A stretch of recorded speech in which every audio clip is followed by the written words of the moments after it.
Hello students, welcome to my YouTube channel. So students, आज की class में हम लोग डिस्कशन करने वाले हैं क्लास 12 बायोलॉजी, जिसका नाम होगा बेजाड़ ओव्यूल्स, स्ट्रक्चर्स ऑफ ओव्यूल्स यानी बीजांड की संरचना। तो आज के टॉपिक में हम लोग पढ़ेंगे बीजांड की संरचना के बारे में। ठीक है, तो बीजांड की संरचना क्या होती है और इसके कितने भाग होते हैं, कौन कौन से होते हैं, इन सभी टॉपिक पर क्या करेंगे, डिस्कशन करेंगे। तो हेडिंग क्या हो जाएगा, हेडिंग हो जाएगा structure of ovule. Structures of ovule मतलब बीजांड की क्या चीज़, बीजांड की संरचना क्या हो जाएगा, बीजांड की संरचना। ठीक है, इससे पिछली वाली क्लासेस में मैंने आप लोगों को पढ़ाया था बीजांड की संरचना से पहले आप लोगों को ये पढ़ाया गया था कि जायांग क्या है और जायांग के कौन कौन से पार्ट होते हैं। जैसा कि मैंने बताया था स्टिग्मा, स्टाइल और ओवरी, मतलब वर्तिकाग्र, वर्तिका और अंडाशय। ये सारा टॉपिक हम लोगों ने क्या कर लिया था, डिस्कशन कर लिया था। और उसमें जायांग में बताया गया था कि जायांग जो होते हैं, अगर जायांग को क्या कहते हैं, जायांग की जो इकाई होती है उसको क्या कहते हैं, अंडप या स्त्री केसर कहते हैं। यदि स्त्री केसर या अंडप जो होता है वो क्या होता हो, एक ही पाया जाता है तो उसको क्या कहते थे, उसे एक अंडपी कहते थे। अगर एक से अधिक पाया गया था तो उसे क्या कहते थे, बहुअंडपी कहते थे। उसी प्रकार से युक्तांडपी का मतलब क्या मैंने बताया था कि जब अंडप या स्त्री केसर जो होते हैं वो क्या होते हों, जुड़े होते हों, तो उसे क्या कहते हैं, युक्तांडपी कहते हैं। और यदि ये दोनों चीज़ें क्या होती हो, अलग अलग पाया जाता हो, तो उसे क्या कहते थे, वियुक्तांडपी कहते थे। और ये सारी चीज़ हम लोगों ने क्या किया था, पिछले वाले क्लासेस में डिस्कशन कर लिया था। बट आज की क्लास में हम आप लोगों को बताएंगे कि ये बीजांड क्या है और बीजांड जो होता है ये कहाँ पाया जाता है। ठीक है, तो पहले तो आप ये समझ लीजिए कि जब आप यहाँ पे पुष्प की संरचना बनाए थे इस प्रकार से, तो पुष्प की संरचना ऐसे बनाए थे, तो इस प्रकार से पुष्प की संरचना में आपने देखा था ऐसे। तो इस वाले भाग को क्या कहते हैं, इस वाले भाग को वर्तिकाग्र कहते हैं। क्या कहते हैं, वर्तिकाग्र कहते हैं। और इस वाले भाग को क्या कहते हैं, वर्तिका कहते हैं। और यहीं पर ये जो फूला हुआ भाग होता है इसी को क्या कहते हैं, अंडाशय कहते हैं। क्या कहते हैं, अंडाशय कहते हैं। ठीक है, तो अभी इसी अंडाशय में क्या होता है, तो इसी अंडाशय में जो पाया जाता है, इस अंडाशय में क्या पाया जाता है, तो इसी अंडाशय में पाया जाता है बीजांड। तो इसी बीजांड के बारे में हमें क्या करना है, डिस्कशन करना है कि बीजांड क्या होते हैं और इसके स्ट्रक्चर क्या होती है। ठीक है, तो चलिए समझ लेते हैं। तो सबसे पहली बात इसमें हम लोग क्या समझेंगे, तो पहली बात इसमें ये समझेंगे कि बीजांड जो होता है ये अंडाशय के अंदर पाया जाता है। कहाँ पाया जाता है, तो बीजांड अंडाशय के अंदर पाया जाता है। ठीक है, मैं यहाँ पे नोट कर दूँ, बीजांड कहाँ होता है, अंडाशय के, या ऐसे लिख दीजिए बीजांड के अंदर क्या होता है, तो बीजांड के अंदर, बीजांड के अंदर, बीजांड अंडाशय के अंदर पाया जाता है। सॉरी, कहाँ, बीजांड अंडाशय के, अंडाशय के अंदर पाया जाता है। ठीक है, बीजांड कहाँ पाया जाता है, अंडाशय के अंदर पाया जाता है। ठीक है, यहाँ आप देख सकते हैं कि ये आपका अंडाशय है और इस वाले अंडाशय में क्या है, तो ये जो संरचना दिख रहा है इसी को क्या कहते हैं, बीजांड कहते हैं। इसलिए इसकी पहली बात हम क्या बता देंगे कि बीजांड जो होता है ये अंडाशय के अंदर क्या होता है, तो बीजांड अंडाशय के अंदर क्या होता है, पाया जाता है। ठीक है, अब बीजांड को अगर हम देखें तो बीजांड के निम्नलिखित भाग होते हैं, बीजांड के निम्नलिखित संरचना देखने को मिलती है। तो क्या कहेंगे, बीजांड के निम्नलिखित क्या होते हैं, तो बीजांड के निम्नलिखित भाग होते हैं। ठीक है, क्या होते हैं, निम्नलिखित भाग होते हैं। अब देखिए बीजांड के कौन कौन से भाग होते हैं, अगर हम इसकी बात करें तो बीजांड के निम्नलिखित भाग होते हैं। पहला क्या हो जाएगा, तो अगर हम पहले संरचना की बात करें तो पहला हो जाएगा बीजांड वृंत। क्या हो जाएगा, बीजांड वृंत हो जाएगा। ठीक है, पहला इसका भाग क्या हो जाएगा, बीजांड वृंत हो जाएगा। और इसका दूसरा जो भाग है, दूसरा वाला भाग क्या कहलाता है, दूसरा वाला भाग इसका नाभिका कहलाता है। क्या कहलाएगा, नाभिका कहलाता है। और तीसरी वाली जो संरचना है, तीसरी वाली संरचना की अगर हम बात करें तो इसका तीसरा संरचना क्या हो जाएगा, तीसरा संरचना इसका अध्यावरण होता है। क्या होता है, अध्यावरण हो जाएगा। तो तीसरा इसका संरचना जो है वो अध्यावरण होता है। ठीक है, क्या हो जाएगा, अध्यावरण है। और चौथा संरचना क्या हो जाएगा, तो चौथा संरचना आपका हो जाएगा बीजांडकाय। ठीक है, क्या हो जाएगा, बीजांडकाय हो जाएगा। उसके बाद क्या हो जाएगा, बीजांड द्वार हो जाएगा, और क्या हो जाएगा, निभाग हो जाएगा, भ्रूणकोश हो जाएगा। ठीक है, तो यहाँ पे हो जाएगा बीजांड द्वार, ये बीजांडकाय हो जाएगा। और बीजांडकाय के बाद जो इसकी अगली संरचना होगी वो क्या हो जाएगा, वो हो जाएगा बीजांड, क्या हो जाएगा, बीजांड द्वार। ठीक है, बीजांड द्वार हो जाएगा। और इसके बाद आप देखेंगे इसमें क्या हो जाएगा, नाभिक हो जाएगा। ठीक है, यानी नाभिका तो हुआ है, इसके अलावा क्या हो जाएगा, इसके अलावा निभाग हो जाएगा, नाभिका नहीं निभाग हो जाएगा। ठीक है, निभाग, नाभिका नहीं निभाग हो जाएगा। और लास्ट इसकी संरचना क्या हो जाएगी, तो लास्ट इसकी संरचना हो जाएगी भ्रूणकोश, क्या हो जाएगी, भ्रूणकोश। ठीक है, ये क्या हो जाएगा, भ्रूणकोश हो जाएगा। तो बीजांड, वृंत, नाभिका, अध्यावरण, बीजांडकाय, बीजांड द्वार, निभाग और भ्रूणकोश, ये सारी संरचना कहाँ देखने को मिलते हैं, तो ये सभी के सभी संरचना जो होते हैं ये आपकी बीजांड के अंदर देखने को मिलते हैं। ठीक है, इतनी बातें सभी को समझ में आ गई। बीजांड जो होता है, बीजांड अंडाशय के अंदर पाया जाता है। और बीजांड को निम्नलिखित भागों में क्या कर सकते हैं, बांट सकते हैं। पहला बीजांड वृंत हो जाएगा, दूसरा नाभिका हो जाएगा, तीसरा अध्यावरण हो जाएगा, चौथा क्या हो जाएगा, बीजांडकाय हो जाएगा, और पांचवा हो जाएगा बीजांड द्वार, छठा हो जाएगा निभाग, और सातवां क्या हो जाएगा, भ्रूणकोश। इतने सारे जो पार्ट आपने देखा, ये सभी के सभी किसके पार्ट होते हैं, बीजांड के क्या होते हैं, पार्ट होते हैं। अब हमें करना क्या है, अब हमें इनके सभी एक एक हेडिंगों पर क्या करना है, डिस्कशन करना है। पहले हम ये समझेंगे कि बीजांड वृंत होता क्या है। ठीक है, तो बीजांड वृंत, ये सारा हेडिंग समझने से पहले मैं इसकी एक संरचना बना दूँ, इसकी संरचना कैसे बनी होती है। तो अगर मैं इसकी संरचना की बात करूं तो इसकी जो संरचना होती है कुछ इस प्रकार से होती है। ऐसे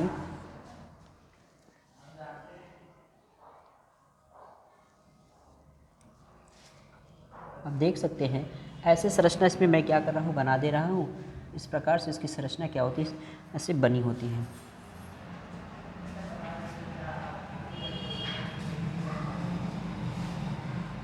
ठीक है, आप देख सकते हैं यहाँ पे जो संरचना मैं बनाया हूँ, ये संरचना किसका है, ये संरचना हो जाएगा बीजांड का। ठीक है, किसका हो जाएगा, ये संरचना बीजांड का हो जाएगा। तो बीजांड की संरचना ऐसे होती है, आप सब अपनी नोट्स में बीजांड की संरचना ऐसे बना लीजिएगा, बहुत ईजी तरीके से मैं बता रहा हूँ आप सभी को। तो बीजांड की जो संरचना है कुछ इस प्रकार से होता है।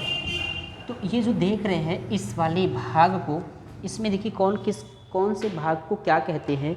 तो सबसे पहले हम देखिए हेडिंग क्या बना है, बीजांड वृंत। तो ये जो संरचना दिख रहा है इसी को क्या कहते हैं, इसको कहा जाता है बीजांड वृंत कहते हैं। क्या कहते हैं, बीजांड वृंत कहते हैं। और नाभिका, नाभिका का मतलब यहाँ इस वाले भाग को क्या कहेंगे, नाभिका कहेंगे।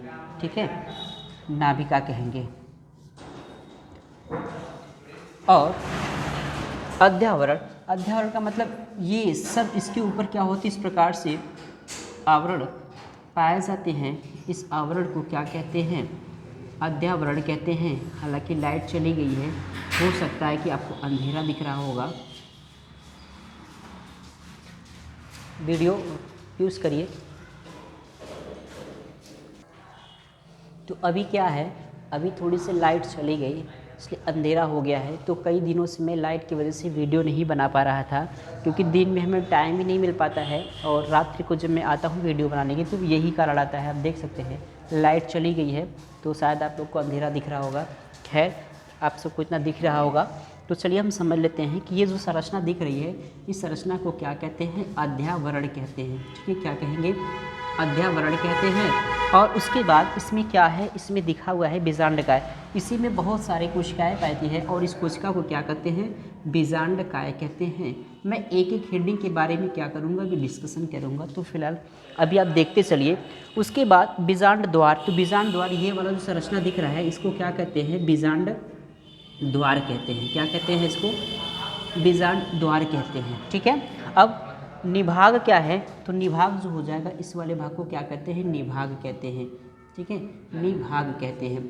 अब उसके बाद इसमें आप देखेंगे तो कुछ थैलीनुमा संरचना इस प्रकार से दिखाई देती है, और इस थैलीनुमा संरचना को क्या कहते हैं, इसी को कहा जाता है भ्रूण कोश कहते हैं। क्या कहते हैं?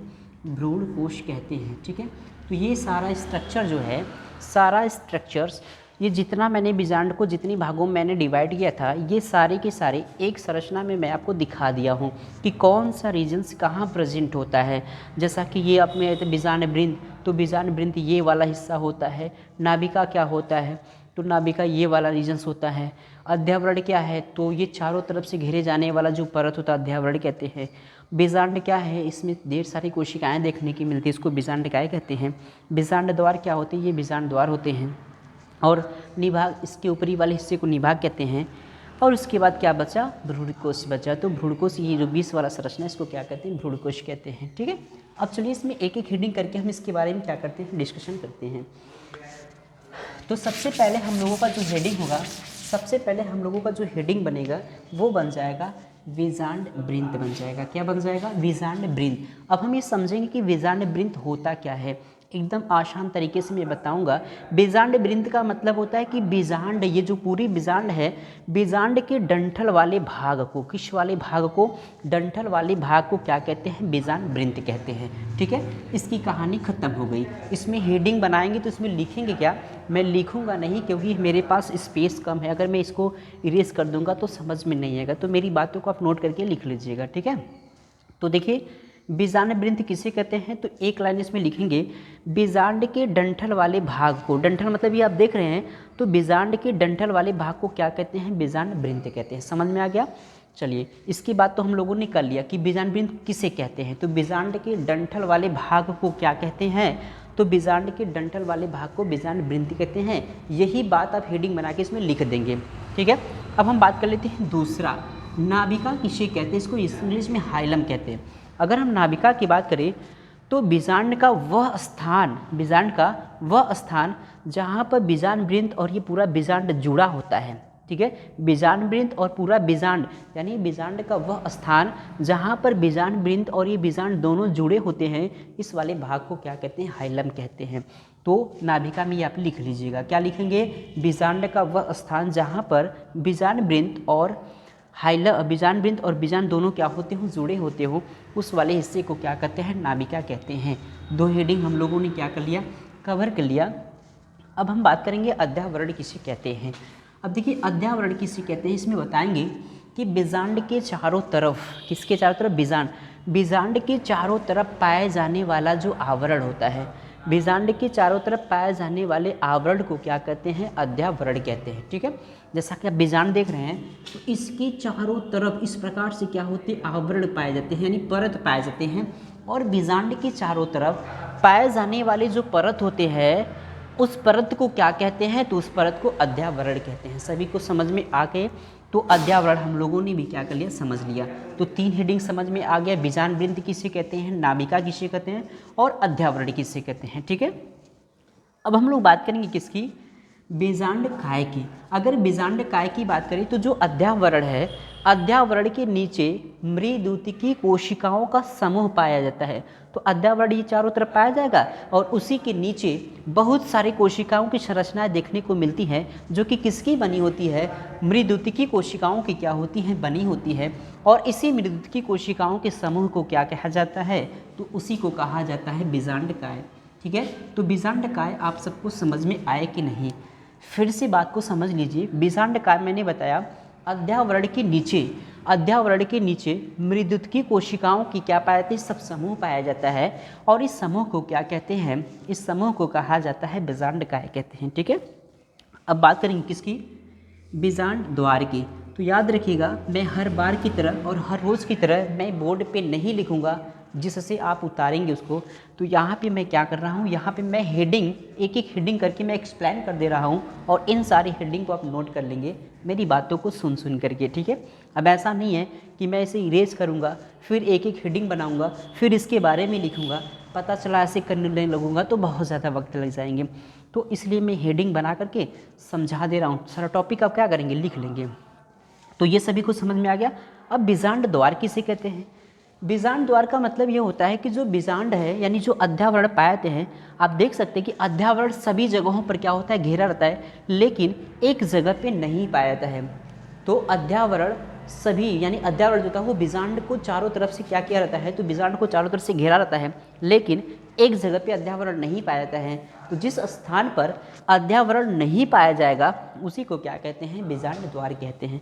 सारे लोगों को बातें समझ में आ गया। बीजांड द्वार किसे कहते हैं, तो अध्यावरण जो होता है ये क्या करता है, तो सभी जगहों पर पाया जाता है, लेकिन एक जगह पे नहीं पाया जाता है, और जिस जगह पे नहीं पाया जाता है उसे क्या कहते हैं, उसे कहा जाता है बीजांड द्वार कहते हैं। अब हम बात करेंगे निभाग की।